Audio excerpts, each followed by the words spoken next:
대교는 1976년 한국공문수학연구회로 설립돼서 1986년에 법인 전환했고 2004년 유가증권시장에 상장했습니다. 주요 사업은 교육 서비스 및 교육기관 사업, 해외 교육 사업을 진행하고 있습니다. 학습지의 출판, 제조 및 판매를 주력으로 동사 및 종속회사를 통해서 교육 서비스와 디지털 교육 플랫폼의 개발, 학원 전문 서비스를 제공하고 있습니다. 국내 교육 서비스 시장은 학령 인구수 감소에도 불구하고 한국 사회의 특수한 교육열에 따른 높은 교육비 지출로 인해서 시장 규모가 안정적으로 유지되는 특성을 나타내고 있으며 주력인 초등 시장의 경우 신학기와 방학 기간 판매가 증가하는 계절적인 특성이 있습니다. 실적도 한번 확인해 볼게요. 2021년도 연결 기준 매출액은 6,383억 원, 영업 손실 267억 원을 기록했고요. 당기 순손실은 426억 원을 기록했습니다. 매출액은 전년 동기 대비 1.8% 증가했고 영업 손실은 4.5% 감소했으나 당기 순손실은 134.5%의 손실이 증가했습니다. 회사는 코로나19로 인한 매출 회복 지연과 원가 부담 증가로 적자를 지속했으며 2020년 자회사 대교 에듀피아가 파산함으로 인한 회계 인식으로 당기 순손실이 증가했다고 밝혔습니다. 네, 이렇게 기업 정보 알아봤고요. 대표님, 어떤 공시가 있었나요? 네, 대교 바로 어제였습니다. 풍문 또는 보도에 대한 해명입니다. 내용 살펴보겠습니다. 풍문 또는 보도에 대한 해명인데 지금 회사가 이 서울경제에서 보도한 눈높이 대교 단비교육의 인수 추진에 대한 이 보도에 대해서 해명 공시를 낸 겁니다. 내용 살펴보겠습니다. 눈높이 대교 단비교육 인수 추진설입니다. 보도 매체는 서울경제고요. 풍문 또는 보도의 발생 일자는 바로 어제였습니다. 해명 내용 보도록 하겠습니다. 본 공시는 2022년 5월 11일 서울경제에서 보도한 눈높이 대교 단비교육의 인수 추진에 대한 해명 공시다. 당사는 스마트 러닝 시장에서 영향력 확대를 위해서 윙크 운영 기업인 단비교육 등을 자회사로 두고 있는 주식회사 이투스 교육의 지분 인수를 검토해 왔다. 다만 보도와는 좀 다르게 당사는 5월 9일 본입찰 일정에는 참여하지 않았고 특정 인수 금액에 합의했거나 결정한 사실은 없었습니다. 현재 관련 건은 검토 중에 있으므로 구체적인 사항이 결정된 시점 또는 1개월 이내에 재공시하겠다라고 좀 밝혔는데 풍문 또는 보도에 대한 해명에 대한 답변은 크게 세 가지가 있을 수 있습니다. 확정, 우리는 단비교육을 인수를 합니다. 네. 어떠한 구체적인 방식에 대한 어떤 논의 사실을 공시를 통해서 좀 가름하는 공시가 좀 제출이 될 것이고 지금처럼 미확정이 있고요. 세 번째는 우리는 인수 추진을 검토한 적이 없다. 사실 무근이다. 중요 정보가 없다. 이렇게 좀 할 수 있는데 지금 내용을 보면 미확정 검토를 하고 있는 건 맞습니다. 그런데 보도와는 다르게 5월 9일에 본입찰 일정에는 참여하지 않았고 특정 인수금액에 합의했거나 결정한 사실은 없다. 자, 이게 이 문구를 보면 이 검토를 안 하거나 사업을 인수를 추진하지 않거나 그런 뉘앙스로도 좀 해석이 되고 있죠. 그렇죠. 그런데 지금 이 타이틀은 자, 상당히 나왔죠. 미확정입니다.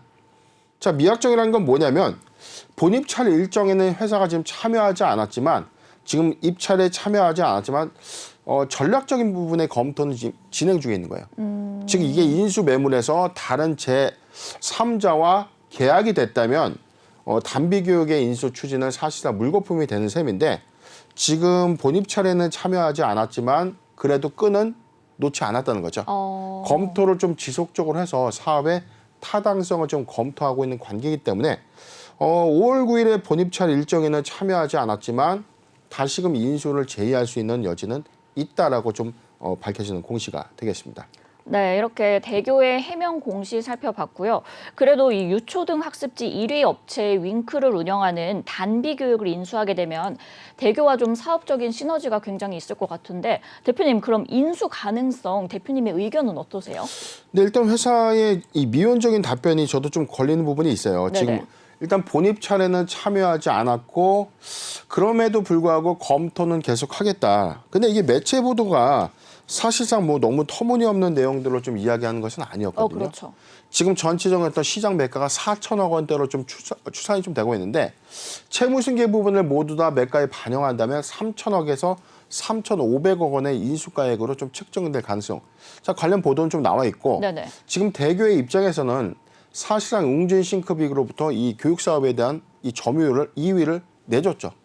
자, 그렇기 때문에 지금 언택트 시장에서의 어떤 이 코로나19 시국에 사실상 웅진 싱크빅은 점유율을 좀 확대시키면서 이익 개선을 했던 것에 반해서 네네. 대교는 오히려 점유율도 조금 더 하락이 됐고 그렇죠. 손실의 폭이 좀 더 커졌던 점에서는 지금 이러닝 교육사업 온라인 교육사업 교육 서비스 사업을 영위하고 있는 단비교육의 어떤 인수 추진이 사실 사업적 어떤 시너지 관점에서는 시장 점유율을 확대해 나갈 수 있는 어떤 기회로 작용될 수 있는 셈이기 때문에 이 부분을 적극적으로 검토하진 않는다는 부분은 아닐 것이다.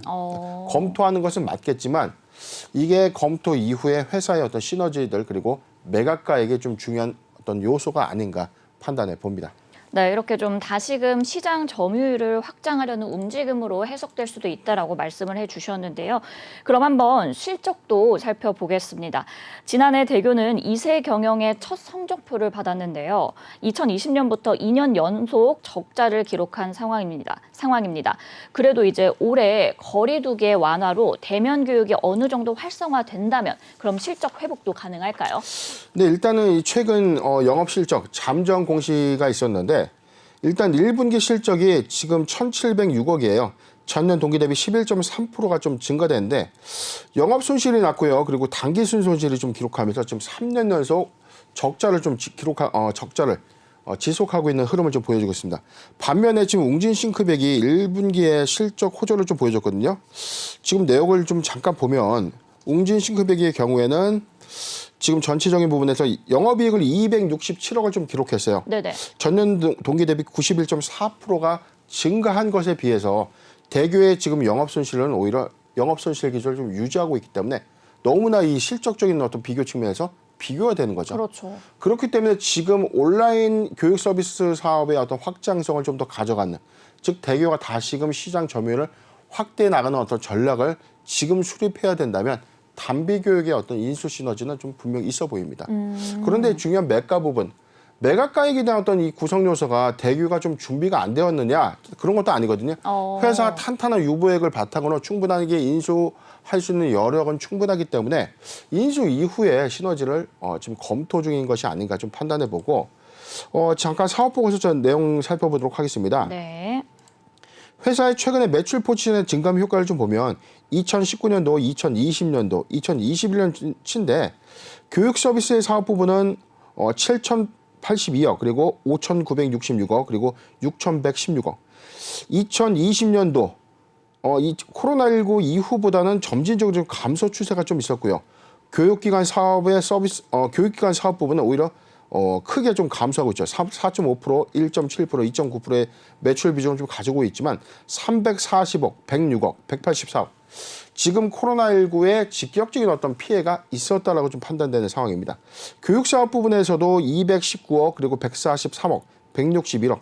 점진적인 상황은 2020년도 대비 소폭의 실적 회복은 좀 가져오고는 있지만 네네. 코로나19의 이전 상황과 좀 대비했을 때는 아직도 회복하려면 이 많은 시간 좀 소요될 것으로 좀 판단되는 상황인데 지금 이 경영 2세진들의 어떤 전면 경영 일선에서의 지금 활동 성적표는 매우 좋지 못했다는 겁니다. 2년 연속 적자를 좀 지속하고 있었기 때문에 지금 1분기 기조 실적도 지금 영업 손실 단기 순손실을 좀 기록하고 있죠. 그렇기 때문에 2022년도 상반기에는 반드시 실적을 선회할 수 있는 무언가를 좀 보여줄 때가 아닌가 판단해 봅니다. 네, 이렇게 좀 코로나19에 직격 피해가 있었기 때문에 아직 회복하려면 그래도 좀 어느 정도의 시간이 필요하다라고 의견을 주셨습니다. 대표님, 그 확인해 보니까 이 2세 경영이 본격화되면서 오프라인 중심의 사업에도 좀 변화가 감지되고 있는 상황인 것 같아요.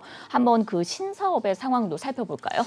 네, 지금 대교의 경우에는 사실은 이 비대면 이 교육 서비스의 수혜주다라는 어떤 관점이 2020년도 코로나19 이후에 비대면 교육 서비스 관련 종목들의 어떤 시세가 좀 있었어요. 네네. 그래서 이제 대교도 사실상 이 언택트 수혜가 좀 있을 것이라는 예측이 있었는데 사실상 언택트 수혜는 사실상 대교에는 맞지 않았던 거죠. 컨택트 시장에 오히려 강점을 좀 갖고 있었던.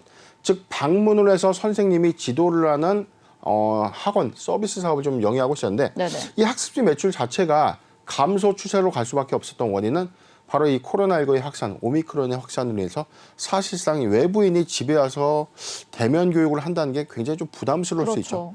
자, 그런 어떤 방역의 어떤 특수성 때문에 사실상 이 매출의 어떤 감소 요인이 좀 있었던 반면에 웅진 싱크빅의 경우에는 이 온라인 서비스 그리고 이 태블릿 PC를 활용한 이 교육 서비스를 좀 제공하면서 오히려 이런 부분들에 대한 어떤 투자가 늦었던 대교의 입장에서는 뼈아픈 어떤 기간의 실수가 아니었나 판단을 해봅니다.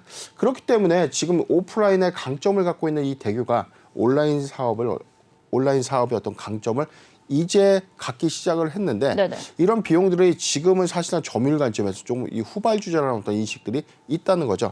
충분히 대교는 이런 어떤 이 오프라인의 강점을 충분히 활용해 나간다면 온라인 서비스의 어떤 강점도 가져갈 수는 있다라고 좀 판단해 보는데 전체적인 어떤 우려되는 부분들이 주력 포지션들이 거의 초등교육 위주죠. 네네. 초등교육 시스템의 어떤 위주고 지금은 사실상 뭐 학교를 가지 않고 그런 것은 아니기 때문에 대면 교육 서비스가 좀 더 활성화되는 관점에서는 그래도 2분기에는 실적 기조가 좀 유지되지 않을까라고 전망은 좀 되고 있는 상황입니다. 네. 네, 이렇게 좀 온라인 교육 서비스의 후발 주자로 나섰기 때문에 빠른 활용이 필요해 보이는 상황입니다. 하지만 여기에 이제 출산율 저하로 인한 학령 인구의 감소세가 계속되고 있는 상황이거든요. 대표님께서 말씀하신 것처럼 이제 유초등학습에 좀 집중을 하고 있는 대교로서는 타깃층을 더 넓혀야 되지 않을까 싶은데 이 부분은 어떻게 보세요? 네, 사실상 이 부분이 가장 우려스러웠던 어떤 인구 감소에 따른 피해 관점은 맞아요. 네네. 장기적 관점에서는. 학생 수가 감소한다는 것은 그만큼 이게 서비스의 어떤 제공 판가가 좀 높아진다고 하더라도 수익성 제공 관점에서는 고민될 수밖에 없는 그렇죠. 상황인데 그렇다고 지금 이 학생들한테 이 인구가 좀 적어졌다고 해서 뭐 막대한 비용을 지불해서 교육 서비스를 한다. 또 그런 개념도 아니라는 거죠. 그렇죠. 자, 그렇기 때문에 지금 대교의 입장에서는 지금 초등교육의 어떤 사업 부분이 거의 주력화되다 보니까 중고등학교 그리고 성인을 대상으로 할 수 있는 이 온라인 교육 서비스 사업의 어떤 집중 흐름을 좀 가져가는데 이 회사는 지금 이 시니어 사업을 좀 키운다라고 최근에 발표한 바가 있었습니다. 지금 정리를 좀 해보자면 노인 장기 요양 사업을 통해서 지금 이 치매 노인들의 어떤 교육 사업 지원을 통해서 지금 노인 케어 교육 서비스 사업을 좀 제공하고 이에 따른 어떤 부가 수익을 좀 창출을 하겠다라고 좀 최근에 좀 밝힌 바가 좀 있었기 때문에 지난 3월에 사업 목적 추가를 했어요. 요양보호사 교육원을 운영하고 건강 보조식품을 좀 판매하겠다라는 어떤 사업 목적까지 추가를 했기 때문에 이러한 향후 사업의 어떤 비즈니스 모델은 지금 초등 주력 시장에서의 어떤 이 선의 관점, 즉 시니어 사업의 어떤 선의 관점으로 사실상 이 사업을 좀 더 확장해 나가는 움직임이 아닌가 판단해 봅니다. 네, 이 대교 시니어 교육 사업으로의 확장 부문까지 좀 살펴보시면은 좋을 것 같습니다. 주가 확인해 보니까 이제 2015년 이후에 꾸준히 하락세를 보이고 있는데요. 대표님, 그렇다면 대응 전략 어떻게 가져가는 것이 좋을까요? 근데 지금 차트를 보면 일봉상 기준에서는 지금 저가의 영역대로 보여지는 작년 1월이죠. 1월 28일 3,315원까지 좀 하락을 좀 했는데 지금 고가 대비해서 지금 주가의 하락 부분을 보면 지금도 사실은 뭐 바닥권의 영역이 아닌가라고 좀 판단될 수는 있어요. 그런데 사실상 2020년도 코로나19 팬데믹이 확산됐던 시점의 어떤 중시 최저점 이 구간을 좀 차지하고요. 사실상 저점의 영역대로 보여지는 구간이 3,900원, 지금 4,000원대로 좀 추정을 좀 해본다고 하더라도 지금 추세는 2년 전의 평균 추세선보다는 더 이탈돼 있는 주가의 흐름을 좀 보이고 있죠. 오늘 3,510원을 좀 기록하고 있는데 사실상 대교의 경우에는 시장 점유율의 시장 점유율이 좀 밀려나면서 그리고 수익성 재고 사업 관점에서 지금 영업 손실과 단기 순손실을 좀 지속하고 있다는 관점에서는 수익성 회복이 사실상 실적 회복의 어떤 신호탄 관점, 즉 주가의 회복 관점으로 좀 판단이 되는 상황이다라고 좀 정리가 될 수 있는데 네네. 우선 지금 이 비대면 교육 사업, 서비스 사업이 사실상 1분기에 손익 개선 효과는 좀 없을 거예요. 미비할 것인데 4월 거리두기 해제 이후에 그리고 학생들의 지금 이 대면 수업이 좀 활성화가 좀 됐죠. 그렇기 때문에 관련된 부가 대면 서비스에 관련된 교육 서비스 사업에 대한 매출 호조가 2분기 실적에 좀 더 반영이 되면서 실적 회복이 좀 가셔야 된다면 지금 단기적 구간에서 4,000원대를 좀 상회할 가능성은 크다. 지금 모아가기 괜찮은 구간까지 좀 도래는 됐는데 일봉 주가 기준에서는 좀 높은 느낌은 좀 있어요. 지금 매수하기 좋은 포인트를 좀 보면 잠시 내용 보도록 하겠습니다. 네. 자, 저는 이렇게 봤는데 자, 좀 더 확대해서 보도록 하겠습니다. 지금 3,500원, 3,500원에서 죄송합니다. 지금 3,000원. 네. 3,000원에서 3,500원. 3,000원에서 3,500원 구간 포트비중 5%의 분할 매수 의견을 좀 제시해 드리고 2분기 실적 회복이 주가 추세 전환의 신호다. 꼭 참고하셨으면 좋겠습니다.